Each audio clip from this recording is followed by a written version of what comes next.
ఒక్కసారి ఊహించుకోండి, మన ఆలోచనలకి మనం అనుకునేదానికంటే చాలా ఎక్కువ శక్తి ఉందంటే. ఏకాగ్రచింతన మరియు మానసిక శక్తి అనే ఒక తత్వం ప్రకారం మన మనసులోనే అద్భుతమైన దాగి ఉన్న శక్తులు ఉన్నాయి. ఈరోజు మనం ఆ రహస్య శక్తిని ఎలా బయటకు తీసుకురావచ్చో చూద్దాం. ముందుగా ఒక ప్రశ్న: మన ఆలోచనలు నిజంగా మన తలలోనే ఉండిపోతాయా? మనం సాధారణంగా అలాగే అనుకుంటాం కదా.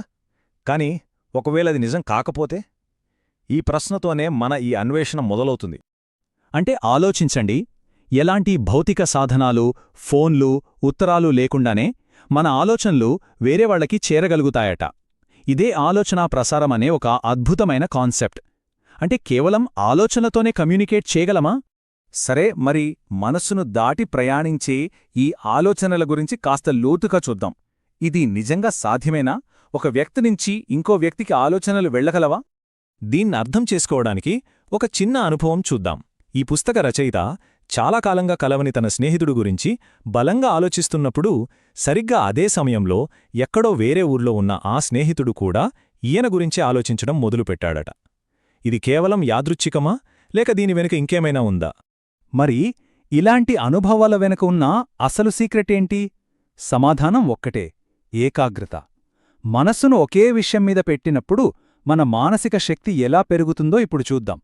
మన ఆలోచనలు చెల్లాచెదురుగా 100 వైపులకు వెళ్తున్నప్పుడు మన మెంటల్ ఎనర్జీ అంతా వేస్ట్ అయిపోతుంది.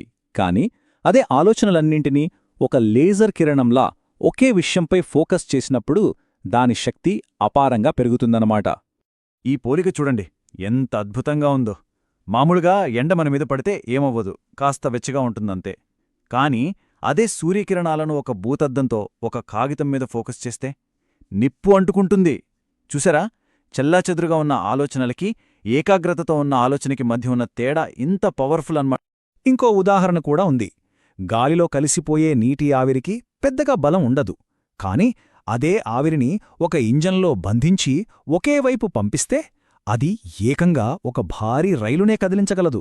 ఏకాగ్రత కూడా మన మానసిక శక్తిని ఇలాగే ఒక చోట చేర్చి అద్భుతాలు చేసేలా చేస్తుందన్నమాట. సరే, ఏకాగ్రత ఇంత పవర్ఫుల్ అనే అర్థమైంది. మరి దీన్ని మనం నిజ జీవితంలో ఎలా వాడొచ్చు? ఈ శక్తితో ఇతరులని ప్రభావితం చేయగలమా? ఆసక్తికరంగా ఉంది గదా, చూద్దాం. ఈ తత్వం ప్రకారం ఒక డాక్టరిచ్చే మందుల కన్నా ఆయన మనసులో ఏమనుకుంటున్నారన్నదే చాలా ముఖ్యమట.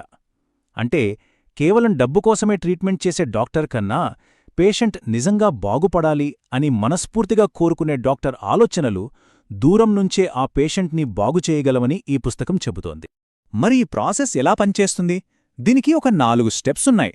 ముందుగా ఆ డాక్టర్కి ఎలాంటి స్వార్థం ఉండకూడదు. తర్వాత రోగి బాగుపడాలనే దానిపైనే పూర్తి దృష్టి పెట్టాలి. ఆ తర్వాత తన మంచి సంకల్పాన్ని, ఆ పాజిటివ్ ఫీలింగ్స్ని రోగి వైపు పంపాలి. ఇలా చేసినప్పుడు ఆ శక్తి రోగిలో ఒక కొత్త ఆశను పుట్టిస్తుందట. అదే వాళ్లు త్వరగా కోలుకోవడానికి సాయపడుతుంది. అయితే అసలు మనలో ఇంత పవర్కు సోర్స్ ఏంటి? ఈ శక్తి అంతా కేవలం మన సొంత మైండ్ నుంచే వస్తుందా, లేక దాని వెనక ఇంకా పెద్ద శక్తి ఏదైనా ఉందా? ఇప్పుడు దాని గురించే తెలుసుకుందాం. ఇక్కడే ఈ ఫిలాసఫీ సమష్టి మనస్సు అనే ఒక కాన్సెప్ట్ని పరిచయం చేస్తుంది. దీన్ని మనం యూనివర్సల్ మైండ్ లేదా కలెక్టివ్ కాన్షియస్నెస్ అని కూడా అనుకోవచ్చు. ప్రపంచంలో ఉన్న టాలెంట్, నాలెడ్జ్, పవర్ అన్నింటికీ ఇదే మూలం. మనం ఏకాగ్రతతో మన వ్యక్తిగత మైండ్ని ఈ సమష్టి మనస్సుతో కనెక్ట్ చేయగలిగితే అప్పుడు మనం అపారమైన శక్తిని పొందగలం. కానీ ఇక్కడ ఒక కండిషన్ ఉంది, చాలా ముఖ్యమైనది. ఈ మానసిక శక్తిని మన స్వార్థం కోసం వాడితే అది మెల్లమెల్లగా తగ్గిపోతుంది. అదే శక్తిని ఇతరుల మంచి కోసం, లోక కళ్యాణం కోసం వాడితే అది ఇంకా పెరిగి మనలో పర్మనెంట్గా ఉండిపోతుంది. ఇక చివరగా ఏకాగ్రతతో మనసుని పదును పెడితే ఎలాంటి అద్భుతాలు చెయ్యొచ్చో చెప్పే కొన్ని రియల్ లైఫ్ ఎగ్జాంపుల్స్ చూద్దాం. ఇవి వింటే నిజంగా ఆశ్చర్యపోతారు. ఉదాహరణకు ఎలిజా ఆఫ్ లిథువేనియా. ఈమె ఏకంగా 2000 పుస్తకాలని అక్షరం పొళ్ళు పోకుండా గుర్తుపెట్టుకుందట. ఇంకొకాయన హ్యారీ పిల్స్బరీ కళ్లకు గంతలు కట్టుకుని ఒకేసారి 20 చెస్ గేమ్లు ఆడాడంటే నమ్మగలమా? ఇక జెరా కోల్బాన్ అనే 8 ఏళ్ల పిల్లాడు ఇప్పటి కంప్యూటర్ల కన్నా ఫాస్ట్గా పెద్ద పెద్ద లెక్కలు చేసేవాడట. ఇవన్నీ ఏకాగ్రత సాధించగల అద్భుతాలకు కొన్ని ఉదాహరణలు మాత్రమే. కాబట్టి చివరిగా మనం ఆలోచించాల్సిందిదే, మనందర్లోనూ ఇంత పెద్ద పొటెన్షియల్ దాగి ఉంటే దాన్ని అన్లాక్ చేసే తాళం చెవి ఏకాగ్రత అయితే మరి మనం మన ఏకాగ్రతలు దేనిమీద పెడుతున్నాం? ఎక్కడ కేంద్రీకరిస్తున్నాం? ఒక్కసారి మనల్ని మనం ప్రశ్నించుకోవాలి.